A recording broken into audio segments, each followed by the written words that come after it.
Bacteria කියපු ගමන් අපි හැමෝගෙම ඔළුවට මතක් වෙන්නේ ලෙඩ.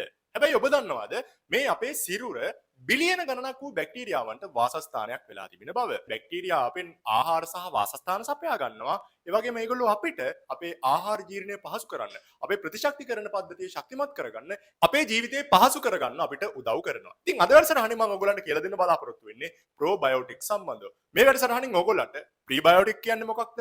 ප්‍රෝබයෝටික් කියන්නේ මොකක්ද? ඒ වගේම මොනවද ගන්න හොඳම ප්‍රෝබයෝටික් වර්ග සහ මේ ගට් බ්‍රේන් කනෙක්ෂන් එක කියන්නේ මොකක්ද කියන එක සම්බන්ධව සම්පූර්ණ පැහැදිලි කිරීමක් කරන්න බලාපොරොත්තු වෙනවා. අපි මුලින්ම බලමු මේ මොකක්ද ගට් බ්‍රේන් කනෙක්ෂන් එක කියන්නේ. මොළය සහ අපේ ආහාර ජීර්ණ පද්ධතිය අතර කිට්ටු සම්බන්ධතාවයක් තියෙනවා.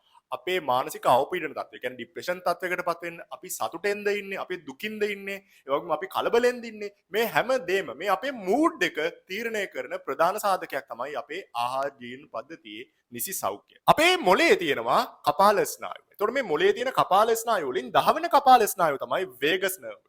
එතකොට වේගස් නර්ව් එක කෙලින්ම මොළය සහ අපේ ආහාර ජීර්ණ පද්ධතිය කියන දෙපැත්තටම පණවිඩ හුවමාරු කර ගන්නවා. ඒ වගේම අපේ මේ ආහාර ජීර්ණ පද්ධතිය තුල තියෙන මහාන්ත්‍ර, ඒ වගේම කුඩා අන්ත්‍ර ආශ්‍රිතව ජීවත් වෙනවා බැක්ටීරියා ගහණයක්. අපි මේ බැක්ටීරියා ගහණය හඳුන්වනවා මයික්‍රෝබයෝම් එක කියලා. මේ බැක්ටීරියා අපි ගන්න ආහාර වේලේ තියෙන තන්තු ආහාර ලෙස අරගෙන ඔවුන් නිෂ්පාදනය කරනවා ස්කෆා short chain fatty acid. එතකොට මේ short chain fatty acid වලට උදාහරණ තමයි බියුටරේට්, ප්‍රොපියෝනේට් සහ ඇසිටේට් කියලා කියන්නේ. මේ මයික්‍රෝබයෝම් එක මගින් නිෂ්පාදනය කරනවා ගැමා ඇමයිනෝ බියුටාරික් ඇසිඩ් වැනි ස්නායු සම්පේෂක වර්ග. ඒ කියන්නේ නියුරෝ ට්‍රාන්ස්මිටර්ස් මොවුන් නිෂ්පාදනය කරනවා. අපේ ශරීරය තුළ ඇතිවන මේ හැඟීම් විශේෂයෙන්ම මේ බය, ඒ වගේම කුතුහලය මෙවැනි හැඟීම් පාලනය කරන ප්‍රධාන ස්නායු සම්පේෂක වර්ගයක් තමයි මේ ගැබා කියලා කියන්නේ. ඒ වගේම අපේ ආහාර ජීර්ණ පද්ධතිය තුළ මේ කුඩාන්ත්‍රය තුළ තියෙනවා සෛල වර්ගයක්. මේ එන්ටරෝකොමෆින් කියන සෛල. ඒතර මේ සෛල මගින් නිෂ්පාදනය කරනවා අපේ ස්නායු සම්පේෂක වර්ගයක් වන සෙරටොනින් වලින්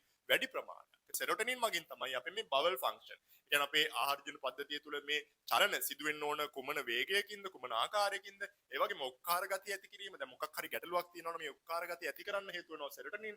ඒ වගේම අපේ බඩගින්න පාලනයට, මම අර කියපු විදිහට මූඩ් පාලනයට, මතකය සහ නිින්ද මෙවැනි දේවල් පාලනය කරන ප්‍රධාන ස්නායු සම්ප්‍රේෂක වර්ගයක් තමයි මේ සෙරටොනින් කියලා කියන්නේ. ඒතර මේ සෙරටොනින් සහ ගැබා වැනි ස්නායු සම්ප්‍රේෂක නිෂ්පාදනය සඳහා අපිට උදව් කරනවා අපේ ඇඟ ඇතුලේ ඉන්න මේ බැක්ටීරියා. ඒතර මම හිතනවා ඔයගොල්ලන්ට දැන් වැටහෙන්නේ නැති මේ බැක්ටීරියා නැතුව අපිට ජීවත් වෙන්න අමාරුයි. අපේ එදිනදා ජීවිතයේ වැඩි කොටසක් ඔවුන් අපිට අපේ කාර්යයන් සිදු කර ගැනීම සඳහා උදව් කරනවා. ඊළඟට මම ඔයගොල්ලන්ට කියන්න මොනවද මේ ප්‍රෝබයෝටික් කියලා කියන්නේ. ප්‍රෝබයෝටික් කියලා කියන්නේ මේ සජීවී බැක්ටීරියා. අපිට පිටතින් අපේ ආහාර මාර්ගයෙන්ුත් අපිට මේ සජීවී බැක්ටීරියා live micro organisms අරගන්න පුළුවන්. එතකොට මේ බැක්ටීරියා අපිට උදව් කරනවා අපි ගන්න සමහර ආහාර ජීර්ණය කරගන්න. මොකද අපි කන හැම කෑමක්ම ජීර්ණය කරන්න අපේ ආහාර ජීර්ණ පද්ධතියට අපහසුයි. අපේ ප්‍රතිශක්තිකරණ පද්ධතිය ශක්තිමත් කිරීම සඳහා කුඩා බඩවැල් වල, බිත්තිවල තියෙන අඛණ්ඩතාවය පවත්වාගෙන යාම සඳහා අපිට මේ ප්‍රෝබයෝටික් සජීවී බැක්ටීරියා උදව් කරනවා. ස්වභාවිකවම අපේ ශරීරය තුල ප්‍රෝබයෝටික් ඉන්නවා. හරිද? කියන්නේ මේ බැක්ටීරියා ජීවත් වෙනවා. හැබැයි සමහර ආහාර මාර්ගින් අපේ ආහාර වේලට මේ ආහාර එකතු කරගත්තොත් එහෙනම් අපිට බැලන්ස් ප්‍රෝබයෝටික් ලිමිට් එකක් අපේ බඩ ඇතුලේ තියාගෙන යන්න පුළුවන්. ඒක උදව් වෙනවා. මේ බඩේ ඇතිවෙන ගොඩක් ගැටලු අපිට නැති කරගෙන අපේ මේ හැමදේම අපේ මූඩ් එක පවා හොඳින් තියාගන්න අපිට උදව් කරනවා මේ ප්‍රෝබයෝටික්. මොනවද මේ ආකාරයෙන් මේ ප්‍රෝබයෝටික් මේ සජීවී බැක්ටීරියා අපේ ඇඟට ලැබෙන හොඳ ආහාර? යෝගට්. යෝගට් කිව්වහම හැම යෝගට් එකකම අපිට මේ හොඳ ප්‍රෝබයෝටික් ප්‍රමාණයක් ලැබෙන්නේ නැහැ කඩේ තියෙන. මෙන්න මේ යෝගට් වර්ගය. කියන්නේ ග්‍රීක් යෝගට්. අපිට ගන්න පුළුවන් හොඳ ප්‍රෝබයෝටික් එකක් තමයි මුදෝපු කිරි කියලා කියන්නේ. මොකද අපේ ලංකාවේ තුල බහුලවම මේ හොඳ මුදෝපු කිරි ගෘහාශ්‍රිතව නිෂ්පාදනය කරනවා. ඉතින් මේක ඉතාමත් හොඳ ප්‍රෝබයෝටික් එකක්. ඒ වගේම කෙෆීර් කියලා කියන පානය ඉතාමත් හොඳ ප්‍රෝබයෝටික් එකක්. සරක්‍රවුට් කියන ගෝවා මගින් හදන ආහාරයක් තියෙනවා. ඒ වගේම කිම්චි කියන්නේ එවැනිම ආහාරයක්. මේ ආහාර දෙක මගින් මේ පැසවීමේ ක්‍රියාවලියදී තමයි මේ තුර මේ බැක්ටීරියා කොලනි ගහණය වීම පටන් ගන්න. ඉතින් ඒවා ඉතාමත් හොඳයි අපේ ඇඟට අපිට අවශ්‍යයි මේ දේවල්. ඒ වගේම පිකල් සහ සමහර චීස් වර්ගවල මේ ඉතාමත් හොඳ බැක්ටීරියා ජීවත් වෙනවා. මේවා අපිට උදව් කරනවා. ඊළඟට මම අර කලින් සඳහන් කරපු ප්‍රීබයෝටික්. ඒ කියන්නේ මේ ප්‍රෝබයෝටික් වලට ආහාර ලෙස ලැබෙන දේවල් තමයි අපි ගන්න ආහාරවල තියෙන මේ එළවලු වර්ග, ඒ වගේම පළතුරු, ඒ වගේම හොඳ ධාන්‍ය සහ රනිල භෝග. ඒ කියන්නේ කඩල, කව්පි, මුං ඇට. හරිද? මෙන්න මේ වගේ දේවල් මේ ප්‍රීබයෝටික් විදියට මේ ප්‍රෝබයෝටික් වලට ආහාරයක් වෙනවා. ඒතකොට මෙන්න මේ විදියට බැලන්ස් ප්‍රෝබයෝටික් ලිමිට් එකක් අපේ ඇඟ ඇතුලේ තියාගෙන යන්න ඕනේ. ඒකට අපි ගන්න සමහර දේවල් නිසා මේ ප්‍රෝබයෝටික් අපේ ඇඟ ඇතුලේ අඩු වෙනවා. ඉතින් මොනවද මේ දේවල්? විශේෂයෙන්ම රිෆයින් කාබෝහයිඩ්‍රේට්. ඉතාමත් සරල මේ කාබෝහයිඩ්‍රේට්. ඒ කියන්නේ පාන් පිටි නිෂ්පාදන, බේකරි නිෂ්පාදන, පැණි රස කෑම මේවා වැඩිපුර ආහාරයට ගත්තොත් එහෙම අපේ මේ හොඳ බැක්ටීරියා හානි වීම සිදු වෙනවා. ඒ වගේම ඔබට අනිවාර්යයෙන්ම හොඳ නිින්දක් ලැබිය යුතුයි. හොඳ ප්‍රෝබයෝටික් ලිමිට් එකක් ඇඟ ඇතුලේ තියාගෙන යන්න. ඒ වගේම අනවශ්‍ය විදියට ඇන්ටිබයොටික් පාවිච්චි කරන්න ගියොත් එහෙම. දැන් ගොඩක් කට්ටිය ලෙඩක් හැදෙන්න පටන් ගත්ත ගමන් කඩේට ගිහලා ඇන්ටිබයොටික් එකක් අරන් බොනවා. ඉතින් මෙහෙම වුණාම එන ගැටලු ප්‍රධාන ගැටලු දෙකක් මම කියන්නම්. එකක් තමයි අපේ ඇඟ ඇතුලේ ජීවත් වෙන මේ හොඳ බැක්ටීරියාත් ඒත් එක්කම විනාශ වෙලා යනවා. එතකොට ඕගොල්ලන්ගේ ඇඟට අවශ්‍ය මේ ස්නායු සම්ප්‍රේෂක නිෂ්පාදනය වීමක්වත් මම අර සඳහන් කරපු වාසි කිසිම දෙයක් ලැබෙන්නේ නැති වෙලා ගැටලු ගතු වෙන්න පටන් ගන්නවා. මේ හොඳ බැක්ටීරියා විනාශ වුණාට පස්සේ. ඔබ මානසික අවපීඩනයෙන් ඉන්නවා නම් මේ මානසික ආතතිය ප්‍රධාන හේතුවක් වෙනවා ඔබේ ඇඟ ඇතුලේ ජීවත් වෙන මේ ප්‍රෝබයෝටික් හානි වීම සඳහා. ඒතර මම හිතනවා ඔයගොල්ලෝ වටහා ගන්න ඇති අපිට කොච්චර ප්‍රෝබයෝටික් අවශ්‍යද කියන කාරණාව. එතකොට අපි ගන්න ආහාරවල තියෙනවා විශේෂයෙන්ම යෝගට් වල තියෙනවා මේ CFU වගේ. CFU කියලා කියන්නේ colony forming unit කියන අගය. යෝගට් එකක් ගන්න ගියත් ඔයගොල්ලෝ CFU වගේ බලන්න කොහොමද තියෙන්නේ කියලා. ඉතින් ඒකෙන් ඔයගොල්ලන්ගේ ඇඟට අවශ්‍ය ප්‍රෝබයෝටික් ප්‍රමාණය අපිට ගන්න පුළුවන්.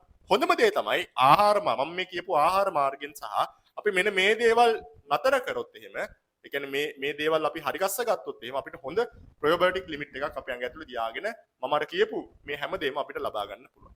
ඉතින් මේ සඳහා හොඳ නිෂ්පාදන මේ වෙනකොට ලෝකේ බිහි වෙලා තියෙනවා. ඉතින් ලෝකේ මේක මල්ටි බිලියන් ඩොලර් බිස්නස් එකක්. ගොඩක් ප්‍රෝබයෝටික් බ්‍රෑන්ඩ්ස් ලෝකේ ගන්න තියෙනවා. ඉතින් මම දන්නවා මේ වැඩසටහන ආපු ගමන් ගොඩක් අය අහනවා මගෙන් හොඳ ප්‍රෝබයෝටික් බ්‍රෑන්ඩ් මොනවද කියලා. ඒතකොට ලෝකේ පාවිච්චි කරන හොඳ ප්‍රෝබයෝටික් බ්‍රෑන්ඩ් මම ඔයගොල්ලන්ට කියන්නම්. කල්චරෙල්ලා කියන බ්‍රෑන්ඩ් එක හොඳ බ්‍රෑන්ඩ් එකක්. ඒ වගේම Garden of Life කියලා තියෙන හොඳ probiotic brand එකක්. Line probiotic එක, Bounty probiotic එක, Now brand එකේ 25 billion probiotic එකක් තියෙනවා. ඒ වගේම ලංකාවේ අපිට හොයාගන්න පුළුවන් probiotic එකක් තමයි මේ Bifilect කියන්නේ. ඒ වගේම Physician's Choice කියලා තියෙනවා probiotic එකක්. ඒක හොඳයි. එතකොට දැන් අපි බලමු මේ probiotic එකක් ගන්නවා නම් ගන්න හොඳම වෙලාව මොකක්ද කියලා. මේ probiotic වල ඉන්න මේ බැක්ටීරියා වල සමහර බැක්ටීරියා වලට යම් ආන්ත්‍රික පරිසරයක් තුළ ජීවත් වීම අපහසුතාවයක් තියෙනවා. ඒකෝට අපි ගත්තට ප්‍රෝබයෝටික් එකක් මේ සම්පූර්ණ බැක්ටීරියාම අපේ අන්ත්‍රවලට ඇතුල් වෙන්නේ නැහැ. මොකද අපේ ආමාශය තුළ ස්‍රාවය වෙනවා හයිඩ්‍රොක්ලෝරික් ඇසිඩ් එක. ඒතර මේ ඇසිඩ් එක නිසා යම් බැක්ටීරියා ප්‍රමාණයක් විනාශ වෙනවා. ඒ නිසා ඔගොල්ලෝ ප්‍රෝබයෝටික් ගන්නවා නම් උදේම ගන්නවා නම් හොඳයි. එහෙම නැත්නම් ආහාර ගැනීමෙන් පස්සේ යම් වෙලාවකට පැයකට පමණ පස්සේ ඔගොල්ලෝ මේ ප්‍රෝබයෝටික් එකක් ගන්නවා නම් හොඳයි. මොකද එතකොට අද pH අගයන් අපිට මග හරින්න පුළුවන් මේ වගේ වෙලාවන් වලට ප්‍රෝබයෝටික් ගන්න. සමහර වෙන්න උදේට නැගිට ගමන් උණු වතුර එකක් බොන. ඒතර උණු වතුරත් එක්ක ප්‍රෝබයෝටික් ගන්න එපා. මොකද සමහර බැක්ටීරියා වලට ඒ තද රසණයට ඔරොත්තු දෙන්නේ නැහැ. ඒකට ඒවා යම් ආකාරයෙන් අඩු වැඩි වීම වෙන්න පුළුවන්. ඒ නිසා උණු වතුරත් එක්ක ප්‍රෝබයෝටික් ගන්න එපා. ගන්න හොඳම වෙලාව තමයි හිස් බඩ උදේ පාන්දරම ප්‍රෝබයෝටික් එකක් ගන්න. සාමාන්‍ය කියන්නේ කාම උෂ්ණත්වයේ තියෙන ජලයත් එක්ක. එහෙම නැත්නම් ඔයගොල්ලෝ ගන්නවා නම් ආහාර ගත්තට පස්සේ පැය භාගයකට හෝ පැයකට පමණ පසු මේ ප්‍රෝබයෝටික් සප්ලිමන්ට් එක ලබා ගන්න.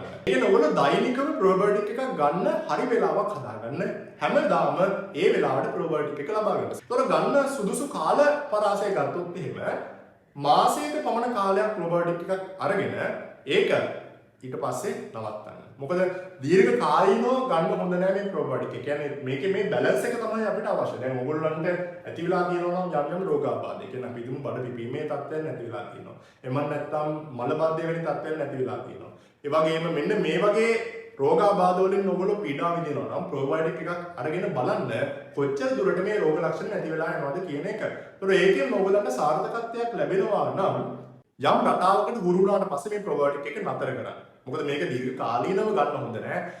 හැබැයි ඔයගොල්ලෝ අර උදරාල සම්බන්ධ විශේෂඥ වෛද්‍යවරුන් නෝ කියන්නේ ගැස්ට්‍රෝඑන්ටරොලොජිස්ට්ලා. ඒතර මෙන්න මේ විශේෂඥ වෛද්‍යවරු කියනවා නම් යම් කාල පරාසයක් තුළ මේක ගන්න කියලා අපි දුමු මාස 3ක් ඕ මාස 2ක් මේ වගේ කාල පරාසයකට ගන්න කියනවා නම් ඔවුන්ගේ ඒ උපදෙස් මත ඒක ලබා ගන්නතර ප්‍රශ්නයක් නැහැ. හැබැයි ඔයගොල්ලෝ කිසිදු වෛද්‍ය උපදේශයකින් තොරව ප්‍රෝබයෝටික් ගන්නවා නම් ගන්න මාසයක පමණ කාලයක් අරන් මේක නතර කරන්න. ඉතින් මම හිතනවා දැන් ඔයගොල්ලන්ගේ ප්‍රශ්න වලට උත්තර ලැබෙන්නේ නැති. ඒ වගේම ප්‍රෝබයෝටික් කියන්නේ මොනවද? සහ ඒවෙන් ලැබෙන්නේ මොනවද?